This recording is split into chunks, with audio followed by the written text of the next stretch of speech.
because it's like loading a new program on a computer, a new operating system that can really screw up the computer. Yeah. Right. I don't know if you do that anymore.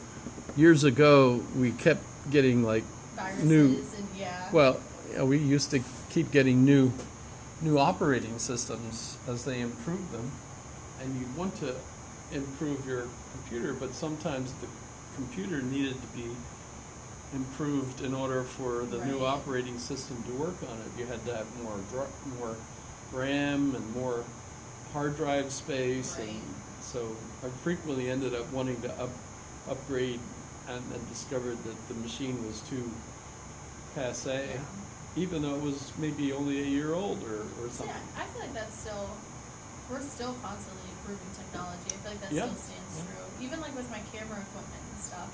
Like I had a ton of SD cards that I literally had to throw away because my camera shutter was too fast for it.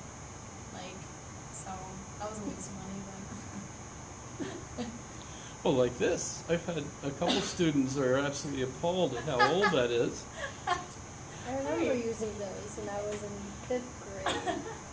I've never seen one, to be honest. Really? Hey, why buy a new one? Right. When it's not broken, actually this is pretty darn handy. So the notes I have talk about that. So I don't really use these very much, but I've got notes on the website too. So like where it says lecture, right? So if you click on that, so looking at this is the Greek Empire after Aristotle, still partially because of Alexander, right? This is during Aristotle's lifetime because he was the tutor for Alexander, and it was when Alexander the Great died that Aristotle had to leave Athens because it seemed like the Athenians were going to kill him now that they didn't have Alexander to protect him anymore, right? And he fled and died about a year later.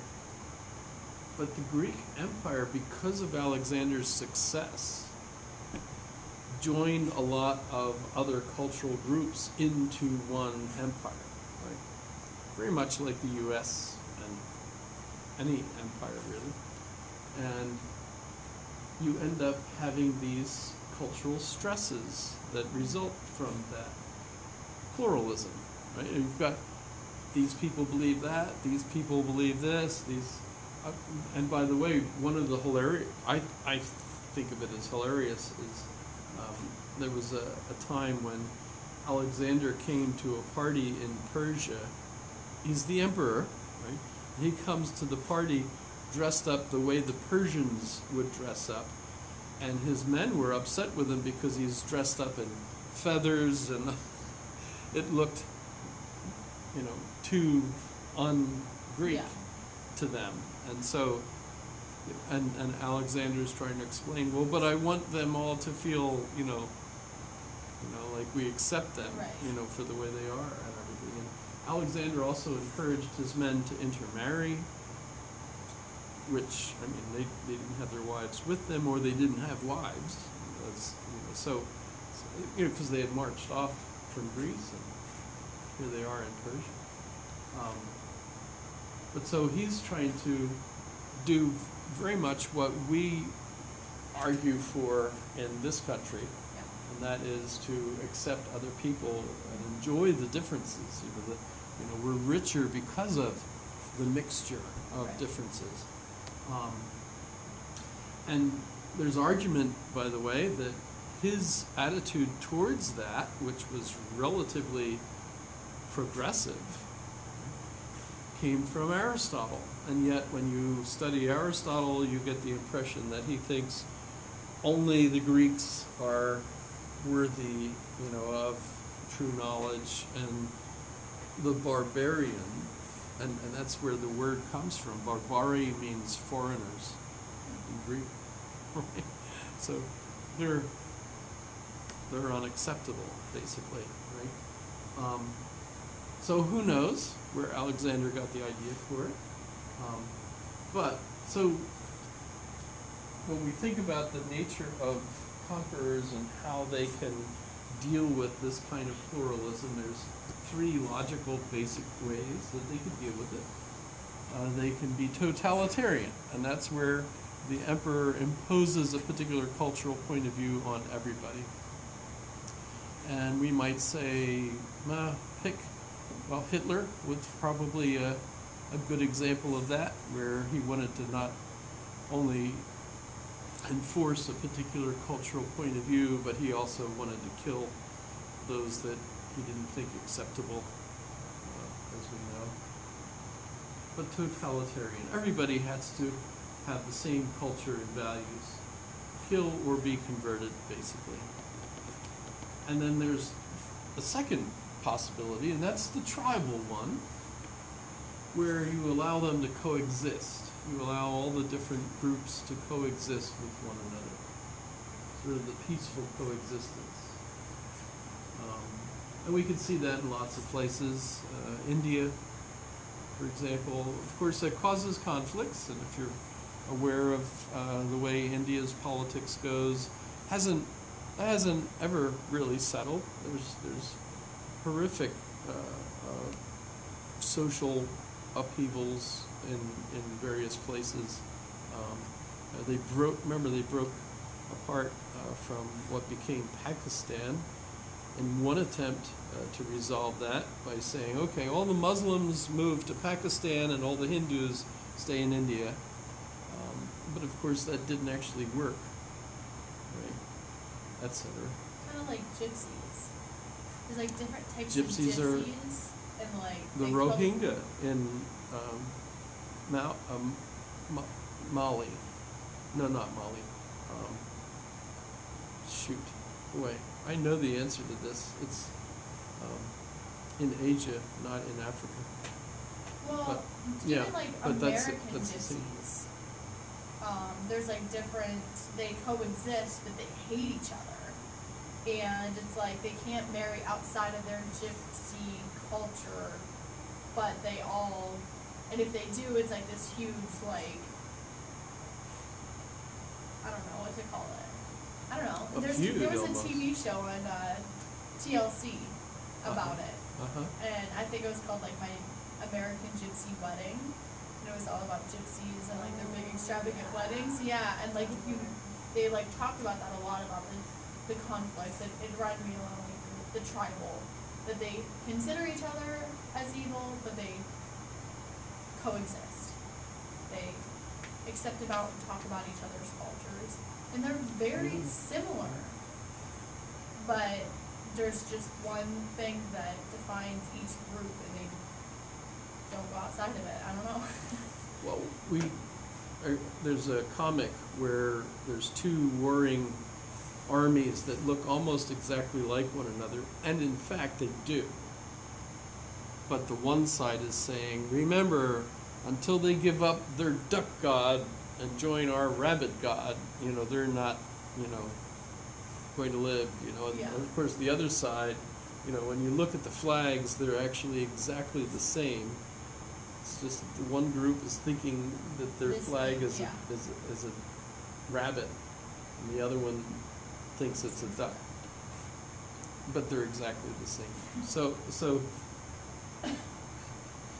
in fact, it's famous as a duck rabbit. You can look it up and you can see how it's one of those things that looks like either one. You could almost feel your mind flit in between them when you're looking at it. There's things like that with like you could see like a dog, or you can see an elephant, like just depending on how your eyes form the shapes together. So tribal, that's the second way that an empire can form. And then there's the individual. And that's where every individual chooses the values that are right for themselves. They're not part of a tribe. What I sometimes ask as a quiz question, do you feel like you're part of a tribe? And it's very interesting because we have, of course, a lot of people in our community that are part of a tribe. The Raven, or I don't know if that's their clan or their tribe, but they have like a series. So they might be in the Raven, and then the other would be Eagle, right? So those are the two clans or tribes, whatever, and then they break down into other family groups. It gets quite complicated. You can actually be from multiple ones, in fact, because they intermarry. Yeah. In fact, that's the requirement, I think. If you're Raven, you're supposed to marry Eagle, and back and forth, right? But strictly speaking, being a member of the United States, being a citizen, you're supposed to feel like you're one with the nation. You're a citizen, and so your concern should be for all American citizens, right? So you're not supposed to have preferences for someone who's in your tribe. Now, if you're living in Alaska and you're a member of a tribe, we end up with laws that are supposed to help members of the tribe, right? Everyone from an Alaskan Native tribe with certain criterion are supposed to be given certain hunting and fishing rights, Okay. and your health care and so on.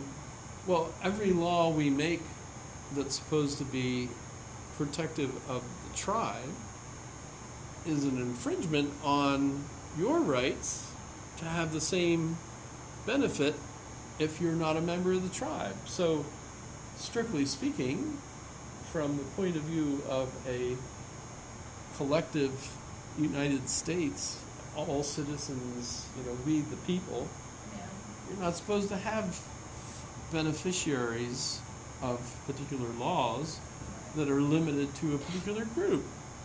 That's considered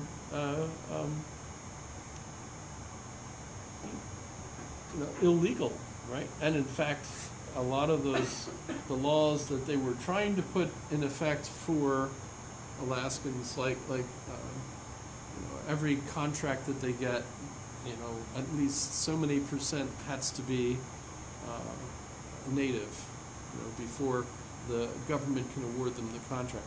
That turns out to be unconstitutional to do that. Another thing is when they were trying to do the permanent fund, and just give the permanent fund to individuals that had been in Alaska for whatever, that turned out to be unconstitutional. In other words, you can't have a way of favoring certain groups against everyone else. Everyone has to share in any of the laws that we make that way. And so you can see conflicts because we, in our society, are supposed to be focused on the individual. And yet at the same time, we have lots of traditional things associated with being tribal. And what's interesting is the natural inclination of a person growing up is to be attached to the immediate family members that they are part of. Right? We all grow up in families, and as long as your family is a healthy, caring, nurturing family, etc., and not like Ta-Nehisi Coates' situation in Baltimore, where everyone was basically being raised by a mother with no help, etc. I feel like America would be like a mix between 2 and 3. Because Right. I think for individuals themselves, they think that they should be allowed to be individuals. But then when they look outwards, they definitely like what's the word I'm looking for? Like give off like a tribal okay, so like I guess it comes back to like my family a lot because they're all like, well, we have a right to think what we want to. We don't have to accept your sister because she's gay. That goes, you know, past our beliefs. But so it's like it's contradicting that they have the right to choose, but she doesn't have the right to choose. So I don't know if that makes any sense. Yeah, they haven't thought it through. Right. They're thinking of themselves, not the other person, as also being able to be individual. That they were never able to like accept what they believe in. There's a book by one of my favorite authors, and remember the PH.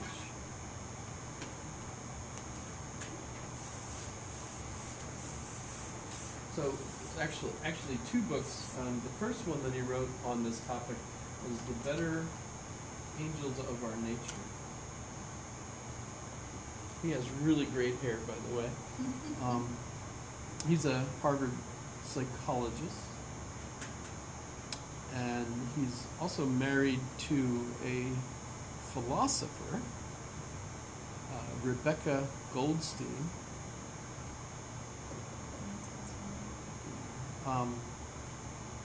Who's also, I've read some of her books too. But so, The Better Angels of Our Nature, in this book he argues that over the course of like from the 1600s to present, the increasing amount of literacy rates and the type of literature that Western Europeans were reading opened up their eyes to other people. And so you ended up with this literature allowing us to think of other people as similar to ourselves, and instead of being tribal, you ended up having like French or German. You know, you might think, okay, that's still national, but the thing is, everyone in France, theoretically, thinks of themselves as French and not tribal between, say, the Huguenots or the Catholics, or right. You know, there were still you know, and in fact, when you look at European communities in general, up to around the Celts, where this doesn't work anymore because they never were part of the larger community earlier in the Middle Ages. There aren't tribes. That the tribal system was kind of destroyed by various things that occurred during that time period. But literature was also one of the things that helped in the sense that you could think of people even very different than yourselves as people too, and not evil that ought to be destroyed because they look or smell different, eat different foods, etc. Right? So when you look at the statistics, we're doing better and better and better as far as the way we treat one another. Then his second book that followed up on the popularity of that one was Enlightenment Now. I also feel like I had to write a paper on this for a class that I took online. Is like, do you think that like social media like hurts society or helps society? And I do think that it has helped society in that way, that we have access to all of these things that I know that because she's, from a different culture, she's not any better or worse than me. Like, we all, I don't know, I feel like there's just more access to information and the ability to like understand that. Research? Yeah, I guess, yeah. Plus we can communicate with Right. one another and learn more and more about one another. Once you learn that, she, had to go help her husband with dinner, because husbands are notorious for not knowing how to cook, Actually, you brought the dinner Yeah. to him at work. And He you can't couldn't cook leave at work. Yeah, couldn't leave work. I'm jealous though. My wife never brought me dinner at work. Never. For one thing, they wouldn't have let her in. Yeah, he has to meet me at the gate. I can't really go Yeah, where he yeah, works. yeah. I can't even go in only Tuesdays and Wednesdays. Oh yeah. Because of this class. Sorry about that. So it's like restricted down to like a day you can come on. Yeah, if I have the card they gave me, it only has to be 2 days for Wednesday. Wow, that's crazy. I guess it makes sense. But. So, Enlightenment now, he argues that we're actually living in the best time ever as modern, peaceful. I mean, you might think that we still have wars and all sorts of things out there, but when you look at the statistics, yes, we're way better. It's misleading because we have.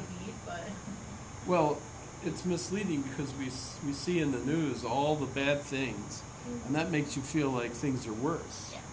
But actually, when you look at the statistics, you see that the news is doing that deliberately because that's the kind of news that sells.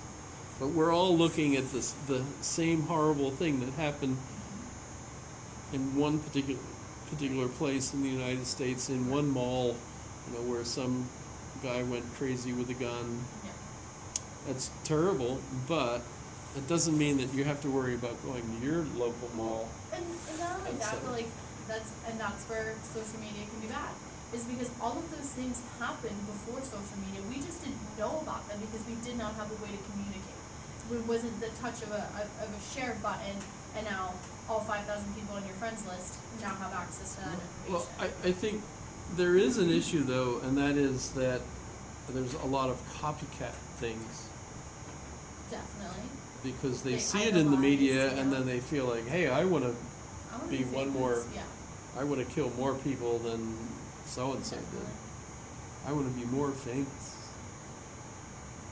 etc. That happens too. But so this is pretty interesting. But let me get back to so Alexander really ended up opening the Greek culture into this kind of thing, this kind of problem. So what you end up with are people, at least in the educated classes, which isn't very much. They don't have public schools or anything of that sort. But they're open to this conflict in cultures. And the Greeks are actually trying to impose a certain amount of their Hellen, that's the word that they use here. Hellen, to try to figure out, they're Hellenic. They don't say Greek, actually.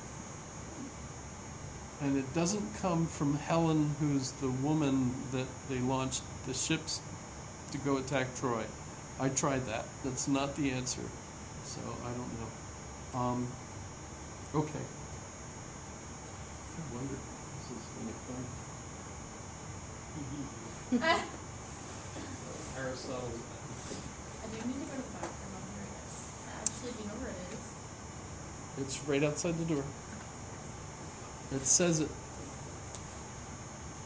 So, you end up then. I'll keep going.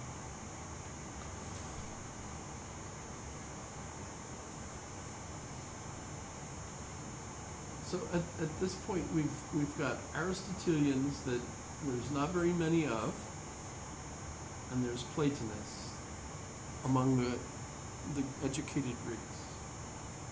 Followers of Plato, followers of Aristotle. But mostly Plato. There are also skeptics who argue that no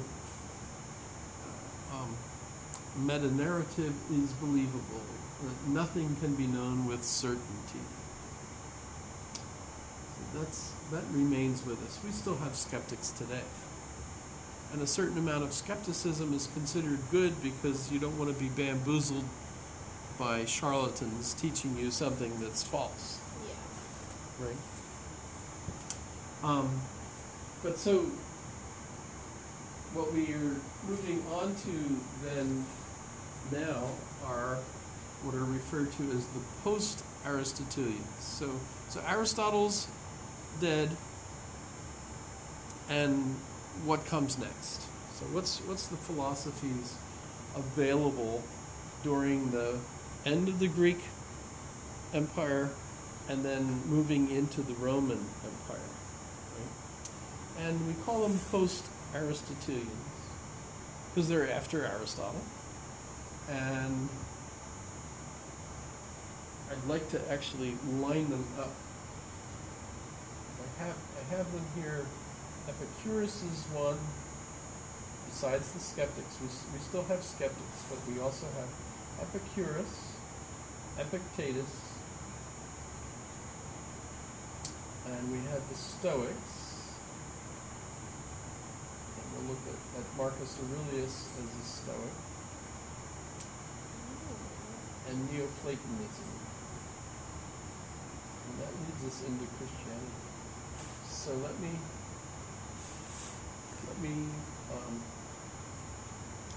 do it this way. I'm going to come over here and use the board. I think it's really kind of neat the way this works out. So if we go back, we put Socrates, our instigator, there. And then we had Plato. Then we had Aristotle.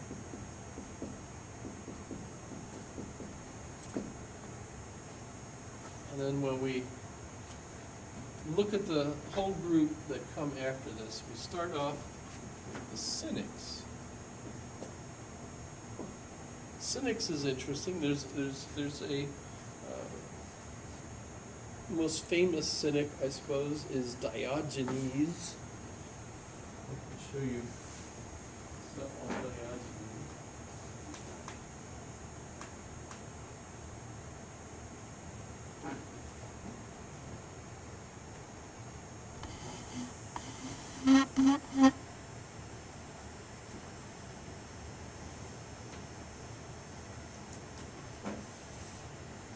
Are you going back over there?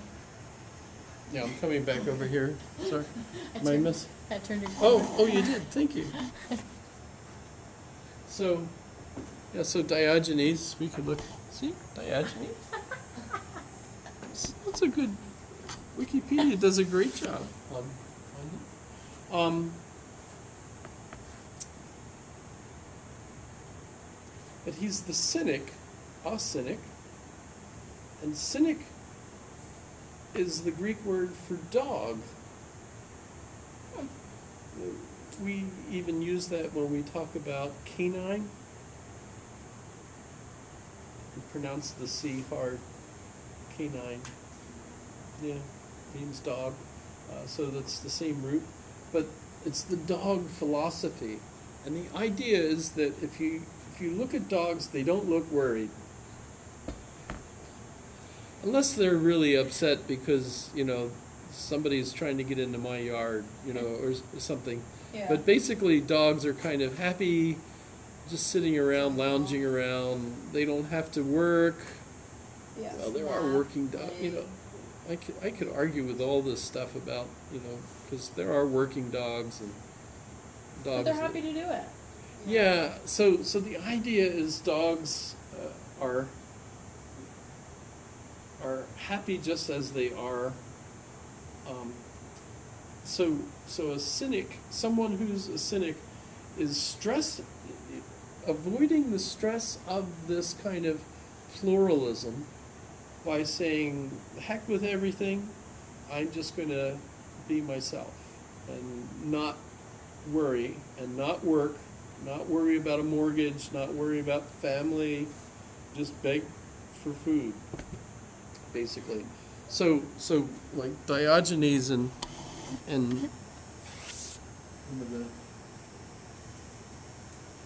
story is told about him.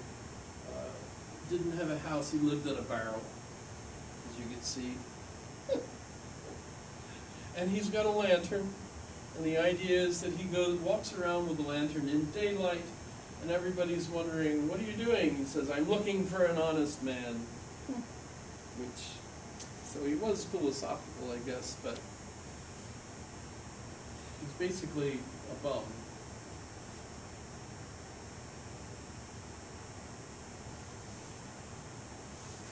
But there are stories about him. Here's a picture of Diogenes looking for an honest man, etc. But so there's all kinds of stories about him. He's just one example, though, of the cynic. The way I set this up is the cynic is trying to be happy. He's trying to lead the good life. His understanding of what would enable him to have the good life is not to worry and not to have cares, not to have to work, not to slave away for wealth, or not to worry about his car, no worries. Yeah. A bum, basically. Homeless dude, basically. And we have people in town who are homeless, and people go out there and try to help them get into homes and stuff, and they say, oh, I don't want any of that. Yeah. Mm-hmm. They really don't, apparently. It seems hard because, they're cold, they're begging on the streets for money to go buy, One of the signs actually said, need money for weed and alcohol. I mean, at least he's not lying. Yeah. He's being honest. Yeah. That's good. Looking for an honest man. You found him. Begging on the street corner. So, homeless dudes, cynics, philosophically that way, though. Not because of mental illness or things of that sort. And moving along this way, and by the way, you might feel like there's a direct line from Socrates to the cynics, because in some ways Socrates himself seems to have been similar to the cynic. And when we think about the original character, the first early dialogues, the way Socrates is depicted, not the later one where all of a sudden he knows all the answers. Mm-hmm. But he's always the one that finds something wrong with everyone else's argument. Mm-hmm. Cynics, I think, tend to be like that. And we still use the word even when someone's being cynical. They don't believe what people are trying to tell them. You're trying to sell me this and say it's organic. I don't believe it. Nothing's organic anymore. It's all got pollutants and things of that sort. But then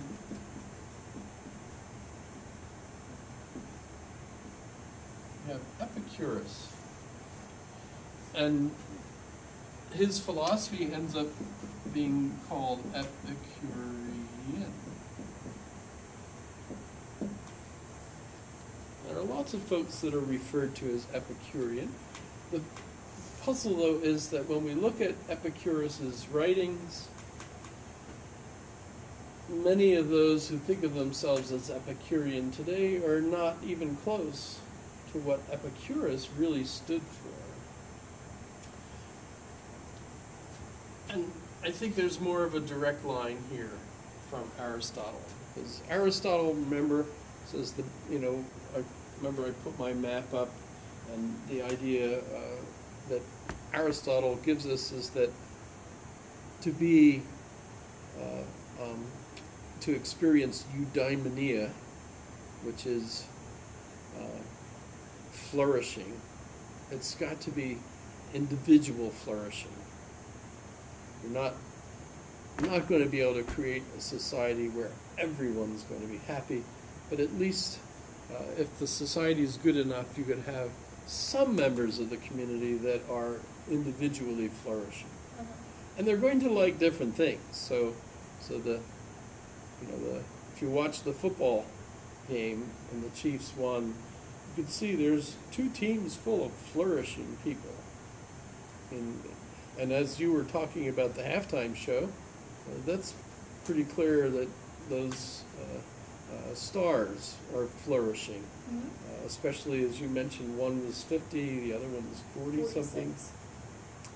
That's pretty good 42. to be able to. I mean, I never looked like either of them. Partially because I'm an ugly male, but also because I was never in that kind of shape. Yeah. You know, if I tried to wiggle like that, something would have broke. You know? But clearly there are individuals that are flourishing, and outrageously so, really.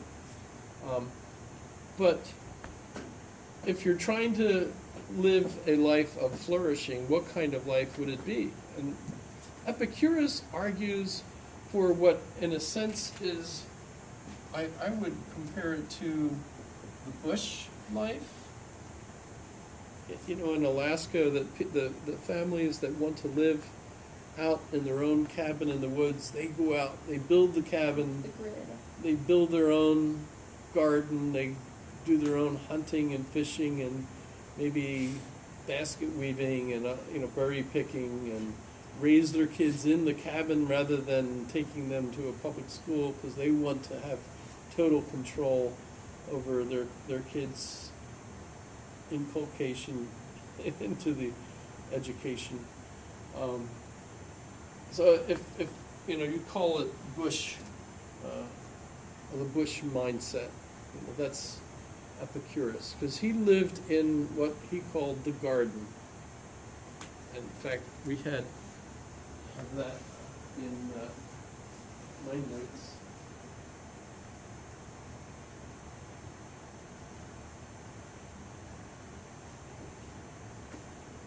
Right here.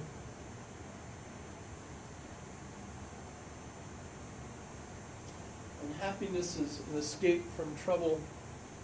But you're using Aristotle's concept of prudence, which, remember, he also called it the golden mean, the mean between the extremes.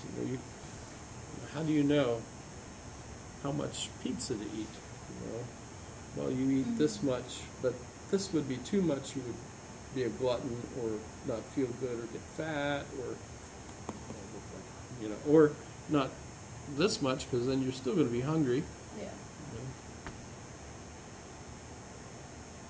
And there's some other interesting points in his writings. Death is nothing. The fear of it is the worst of it. It's kind of interesting that they focus on that. Because, of course, people, as intelligent as we are, can fear death. We know, from maybe even early in our life, we've learned, our pet rabbit died, or a goldfish died, or Aunt Elsie died, or people that die, and you ask, Mommy, am I going to die? That occurs to them, right? And you realize, hey, I could end up stiff as a board, lying on, a gurney or whatever, with everybody crying and saying goodbye and all that sort of thing. So you're aware of death as something that's approaching. As you get older, you realize it could come any time, especially car accidents and things of that sort. So how do you avoid worrying about it? He argues, well, keep in mind that while you're alive, you're not dead. And once you're dead, you don't feel anything, so the fear of it turns out to be the worst of it. So get over that, right? Get over the fear of it. And death is nothing then, right? That's kind of an interesting argument. then he goes on to argue that pleasure is the greatest good, but philosophy teaches that some pleasures bring the least pain. So you know, when you get right down to it, you want to have the kind of life that's enjoyable, long, but not if it's going to mean suffering, extra suffering, and so on. So of course that leads into the question of, you know, a good death, or you know, what kind of good death could you have, you know? But if it's a planned death, you know, that rather than suffering, so a lot of people would much prefer to have maybe an overdose of pain medication rather than suffering. You know, don't put me through all sorts of things. You know, you could have a legal order that basically stops doctors from doing extraordinary things because, number one, you know that it's going to bankrupt your family. Number two, you've seen people go through these kinds of things and they end up suffering a heck of a lot more by going through all of that, and it's going to happen sooner or later anyway. So you might want to have control over when you pass away. But you also want to be smart about the kinds of fun you have. And let me show you this example. I'm going to show a video